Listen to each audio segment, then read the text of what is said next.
अपने भाषण को टू रिपीट नहीं किया। संत शिरोमणि गुरु रविदास महाराज जी ने अपने देशना को कहीं टू रिपीट नहीं किया और तथागत भगवान बुद्ध ने भी 84,000 उपदेश दिया, कहीं टू रिपीट नहीं किया। लेकिन हम सभी क्या करते हैं, एक ही स्पीच को 40 सालों से रटते सभी लोग अनसुना कर देते हैं। इसीलिए बाबा साहब ने जब 35,000 किताबों का पढ़ करके और 27 महाग्रंथ लिख करके और 9,000 संस्थाओं का निर्माण किया, तो हम सभी भीम पुत्रों और भीम पुत्रियों को यह एक आत्मविश्लेषण करने का मौका मिलता है कि हम उस बात को टच करें जिससे हमारा समाज बदल जाए और हम फिर पीड़ित न हो पाए। तो मैं चलता हूं। सर्वप्रथम यह जो आयोजन हुआ बाबा साहब भीमराव अंबेडकर की 128वीं जयंती का प्रारंभ करने वाला भारत का वह कौन शख्सियत है जिन्होंने बाबा साहब के जीवन काल में जयंती प्रारंभ करने का कार्य किया।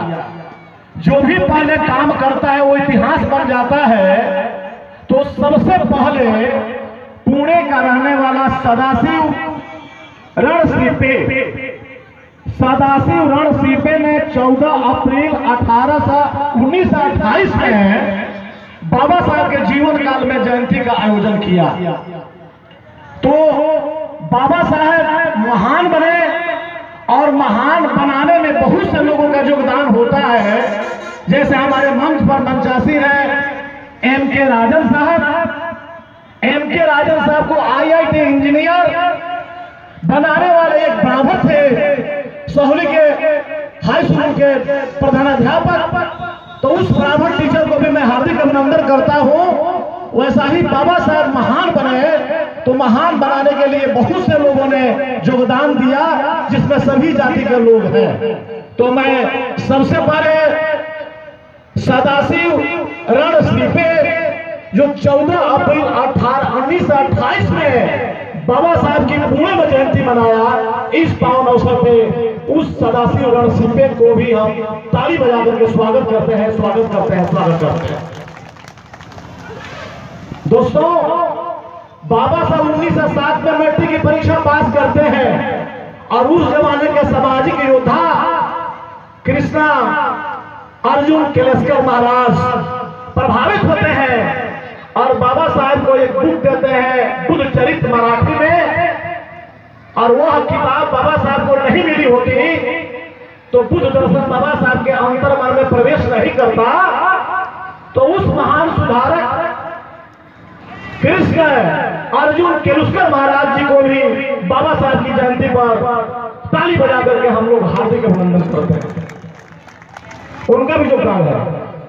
उसके बाद हम आ जाते हैं बाबा साहब विद्यालय में पढ़ने जाते हैं और एक गुरु जी जो दयालु गुरु थे, जो बाबा साहब को पढ़ा रहे थे, उनका नाम था कृष्ण गोविंद कृष्ण महादेव अंबेडकर। कृष्ण महादेव अंबेडकर जो गुरु जी थे, जो बाबा साहब से सहानुभूति रखते थे। और दोस्तों, ये कहा गया है कि शिक्षक से गुरु की पहचान होती है और फल से वृक्ष की पहचान होती है। आज इस अवसर पे वह ब्राह्मण टीचर जो बाबा साहब का अपना उपनाम दिया अंबेडकर, उस गुरु जी को भी हम इस पावन अवसर पे ताली बजा करके हार्दिक अभिनंदन करते हैं। मनुस्मृति किताब जो मानव के खिलाफ लिखी गई, उस किताब को 1927 में जलाने वाला बाबा साहब नहीं थे, कोई शेड्यूल कास्ट के लोग नहीं थे।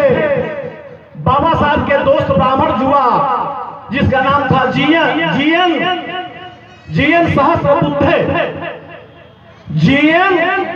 सहस्त्रबुद्धे, जो ब्राह्मण नौजवान था, बाबा साहब का अनुयायी था। उन्होंने 1927 में मनुस्मृति का दहन किया। उस दहन करने वाले ब्राह्मण नौजवान जीएन शास्त्री बुड्ढे को इस अवसर पर हम ताली बजाकर हार्दिक अभिनंदन करते हैं। दोस्तों, बाबा साहब ने 1927 में महाड़ तालाब आंदोलन चलाया, पानी पीने के आंदोलन चलाया। जगह नहीं थी उस जगह पर कि हमारे लोग कहां टेंट गिराएंगे, ये टेंट गिरा है। वैसे ही हुजूम उमड़ा और कहीं जगह नहीं मिल रही थी, लेकिन मुसलमान भाई जो वहां के रहने वाले थे, उन्होंने बाबा साहब से कहा, ए बाबा, ये हम लोग की जमीन है, आप यहाँ टेंट गिराइए, खाना बनाइए, कोई दिक्कत नहीं है। उन मुसलमान भाई को इस पावन अवसर पे मैं अस्सलाम वालेकुम कहते हुए ताली बजाकर उनको धन्यवाद देना चाहता हूं।